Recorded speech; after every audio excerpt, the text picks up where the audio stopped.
হালিশহরের নিহত তৃণমূল কর্মীর বাড়িতে এদিন যান রাজ্যের মুখ্যমন্ত্রী শুভেন্দু অধিকারী।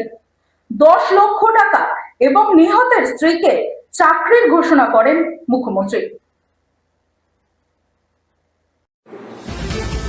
হালিশহরে নিহত তৃণমূল কর্মীর পরিবারের পাশে মুখ্যমন্ত্রী শুভেন্দু অধিকারী আজ নিহত কর্মীর বাড়িতে গিয়ে পরিবারের সদস্যদের সঙ্গে কথা বলেন মুখ্যমন্ত্রী। পরিবারের হাতে মুখ্যমন্ত্রীর ফান্ড থেকে 10 লক্ষ টাকা তুলে দেওয়ারও কথা জানান তিনি। পাশাপাশি নিহতর স্ত্রীকে চাকরি দেওয়ার কথাও ঘোষণা করেন মুখ্যমন্ত্রী। পরিবারের সঙ্গে স্থানীয় বিধায়ককে নিয়মিত যোগাযোগ রাখার নির্দেশও দেন শুভেন্দু অধিকারী। ঘটনার গাফিলতির অভিযোগে হালিশহর থানার আইসিকে ক্লোজ এবং তদন্তকারী আধিকারিককে সাসপেন্ড করার কথা জানান তিনি। একই সঙ্গে ঘটনার বিচার বিভাগীয় তদন্ত করা হবে বলেও জানান মুখ্যমন্ত্রী Suvendu Adhikari. Bureau report, রাতদিন news network.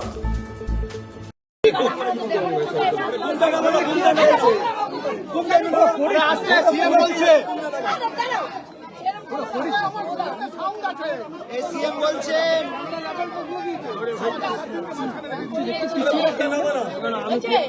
সবাই যাবে না দাদা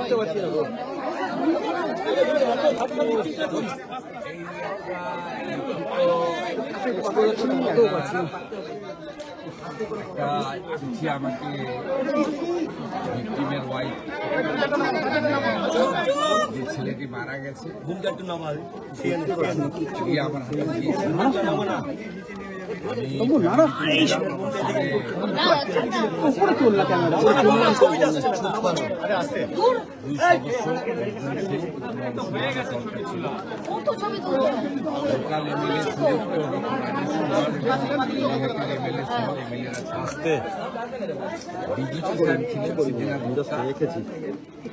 ম্যাডাম ছিলেন সরকারের পক্ষ থেকে কৃতজ্ঞতা জানিয়েছি। তারা এই মৃত্যুকে নিয়ে রাজনীতি করার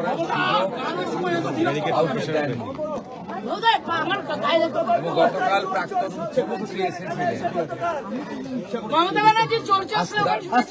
আমাকে বলছেন প্রাক্তন মুখ্যমন্ত্রী এসেছিলেন, সেখানেও ওনারা বাড়ির লোকেরা দেখা করেনি। ওনার দাদা শুধু বলেছিলেন যে আমি বিচার চাই, বিচার দিতে পারবে লোকাল প্রশাসন, অর্থাৎ তিনি পুলিশ এবং রাজ্য প্রশাসনের উপর আস্থা রেখেছেন।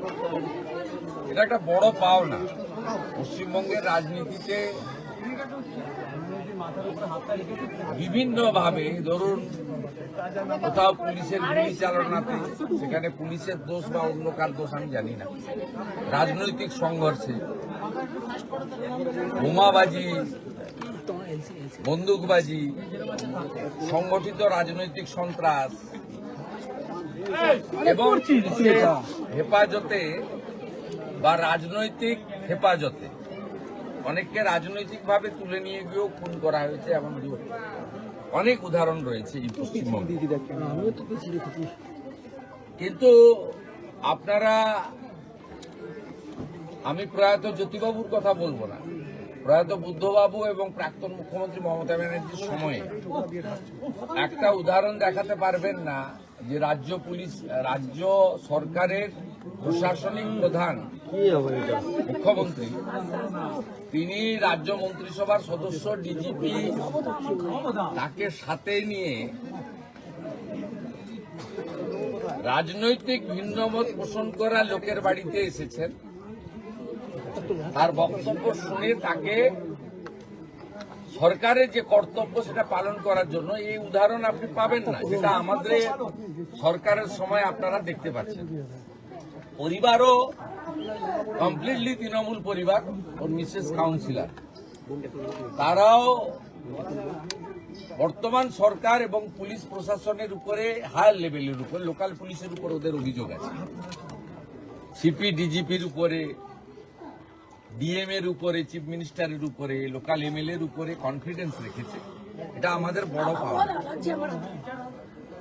উনার পরিবার আমার কাছে দুটো জিনিস চেয়েছেন।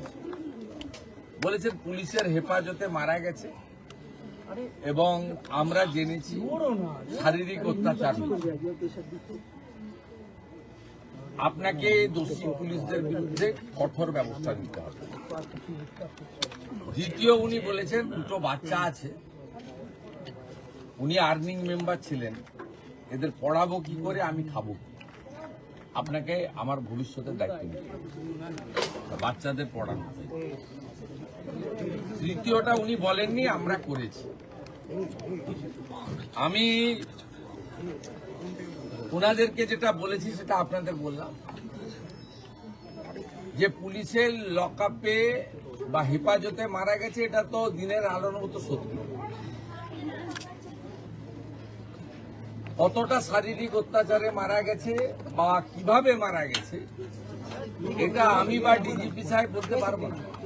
3 জন ডাক্তারের নেতৃত্বে যে পোস্টমর্টম হয়েছে ভিডিওগ্রাফি দেখে, তাদের রিপোর্ট যতক্ষণ না পুলিশ আইও কালেক্ট করছে ততক্ষণ এটাতে কনক্লুশনে আসা যাবে না যে পুলিশের গাফিলতি প্রমাণিত, কারণ তাদের কাস্টডিতে মারা গেছে।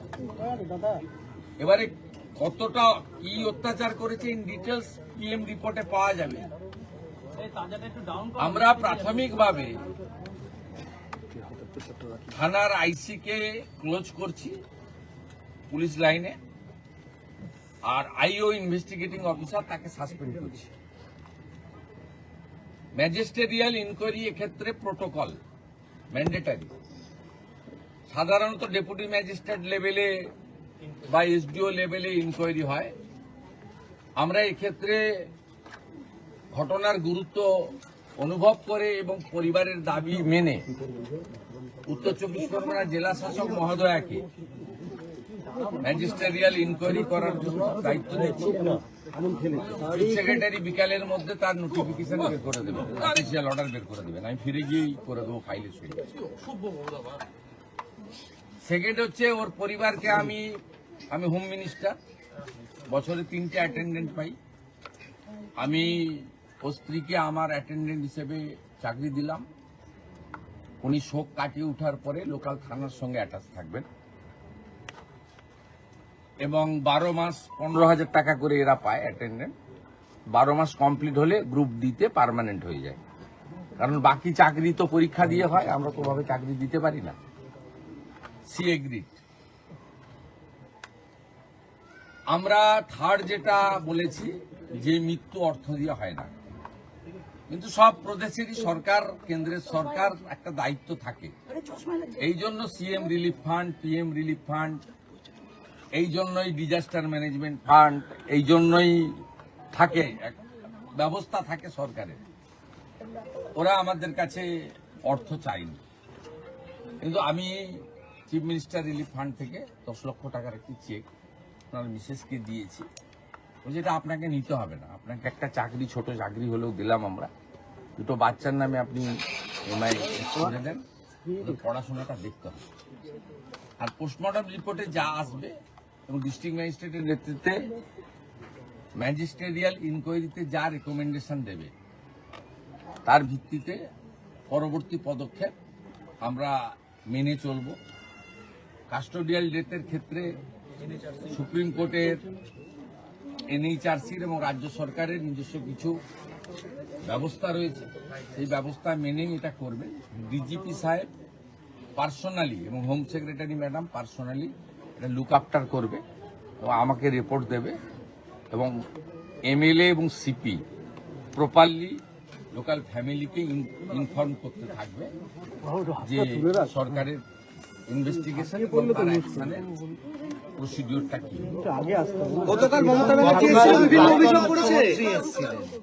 তিনি অভিযোগ করছিলেন তাকে নাকি মারার চেষ্টা হয়েছে ইত্যাদি ইত্যাদি কিছু।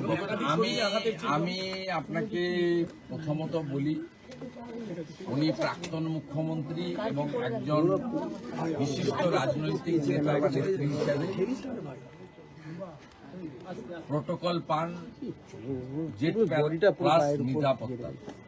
আমাদের সরকার আসার পরে ওনার নিরাপত্তা তুলে নেওয়া হয়নি।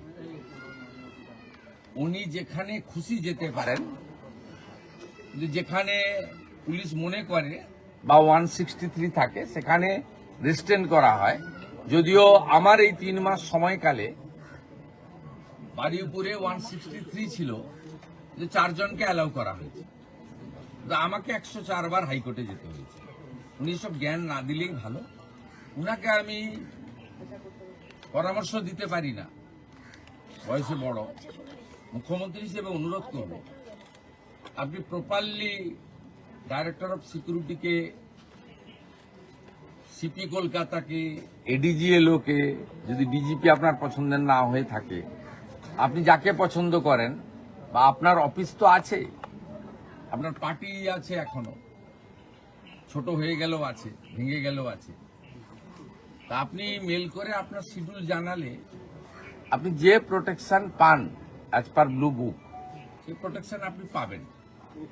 কালকে আপনি না জানিয়ে এসেছেন, এবং ভারতীয় জনতা পার্টির কোনো লোককে আমি ছবিতে দেখিনি। আমাদের এমএলএ বরঞ্চ জানার পরে লোকজনকে সরিয়ে নেওয়ার ব্যবস্থা করেছে। আর আমি সিপিকে ধন্যবাদ দেব, তিনি ডিসির নেতৃত্বে, আমি টিভিতে আপনারা এখনো দেখাচ্ছেন, মাঝে মাঝে দেখেছি, অন্তত কয়েকশো পুলিশ ছিল। এই পুলিশ মোবিলাইজেশন করতেও টাইম লাগে। এই পুলিশ মোবিলাইজেশন করতেও একটা থানাতে এত পুলিশ থাকে না, লাইনে থাকে, ব্যাটালিয়ানে থাকে, সেখান থেকে ফোর্স আনতে হয় যখন ভিআইপিরা আসেন। তা পুলিশকে আপনি কোনো সুযোগই দেননি। তারপরেও আমি বলবো কিছুই ঘটেনি। আর আপনার ওই পাথর টাথরের গল্প, ওগুলো সব মানুষ দেখেছে। আমি আপনাকে পরামর্শ না দিয়ে অনুরোধ করব, আপনি কোথাও গেলে পুলিশকে টাইম নিয়ে জানিয়ে আসবেন। যতটুকু ব্যবস্থা করার পুলিশ করবে, এবং আপনার যদি কোনো লোক থাকে তার সঙ্গে লিয়াজো করেই করবে। আপনি যেখানে খুশি যেতে পারেন, কিন্তু আপনি 15 বছরে 315 জন বিজেপি কর্মীকে খুন করেছেন।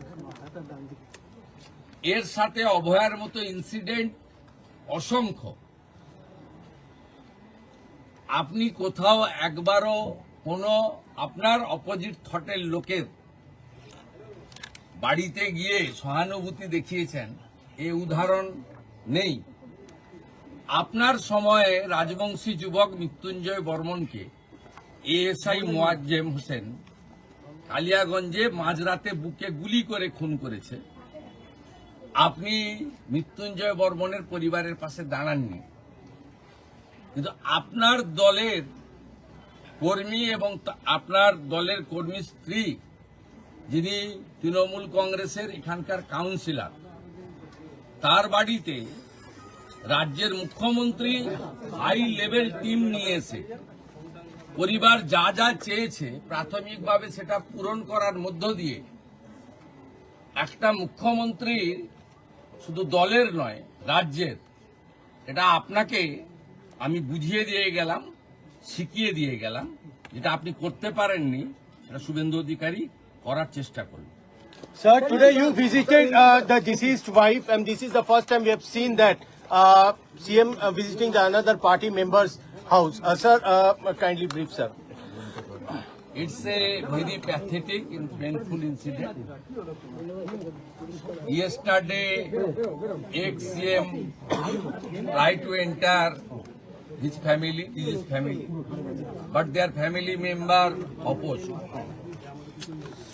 They shown their faith and confidence to the state government and local administration. We visited the house and met with the wife of the victim, along with my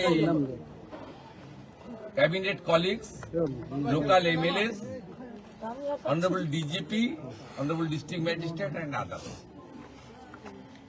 And the family submitted some specific demand and request to me.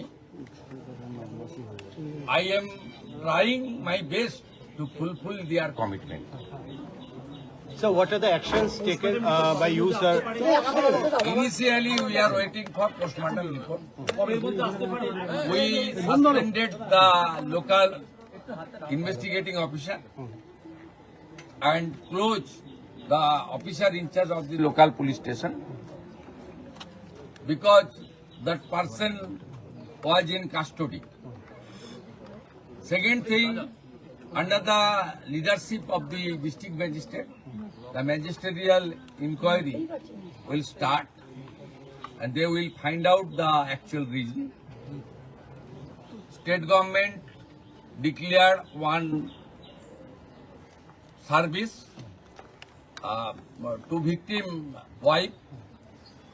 She will engage soon, and on behalf of the state government, we handed over a 10 lakh rupees check to family.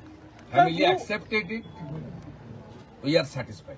Sir, who attacked Mamata Banerjee? She alleges it was a planned attempt to assassinate her yesterday. And she alleging that towards the BJP workers. It's a political motivation. Mamata Banerjee should look why a chief minister, the functioning of a chief minister, what type the public is need. In her regime, 315 BJP workers brutally killed by the recent time. Not a single case. She visited the site, she met with the family, declared any compensation. Yesterday, she came here to disturb the area, not inform the police properly. She is holding the Z plus category. Don't try to disturb the normalcy of the state. कानून against व्यवस्था क्या होगी? उन्होंने कहा कल मैं मर जाती हूँ। आप भी